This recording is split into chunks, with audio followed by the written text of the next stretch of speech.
Masipag sa daan, spotted. Magandang tanghali po.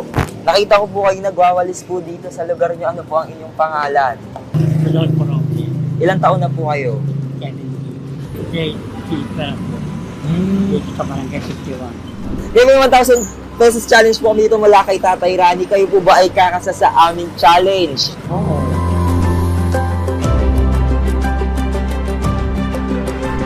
Sige lang Kuya Nonoy, huwag mahihiyang pumili.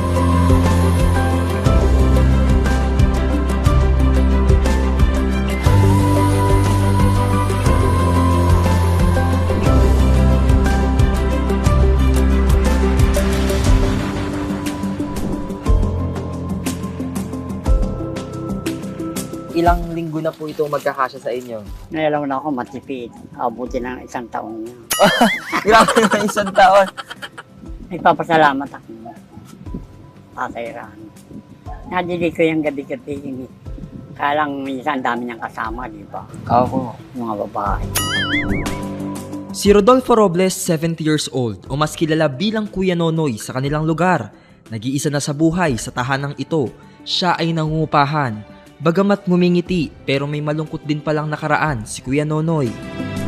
Parang ayaw mga may kamag-anak. Kasi po. Puro lalaki kapatid ko, binugulpe ko. Ba't ako sasama sa kanila?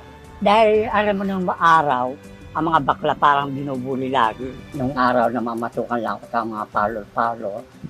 Kaya lang parang hindi na rin ako nagtyaga. Nagsarili na lang ako kahit na pinili ko na lang mabuhay akong magganyan. Hindi rin nakaligtas sa diskriminasyon si Kuya Nonoy dahil sa kanyang kasarian. Nagka-love life din naman daw siya pero sa ngayon, Wala, ayoko rin. At wala dyan, nung isang araw, ninakawan na. Naubos na na. Ninakawan po kayo. bukod sa pagwawalis sa kanilang barangay, ang mga gamit sa panggupit na ito ang kasangga ni Kuya Nonoy para mabuhay.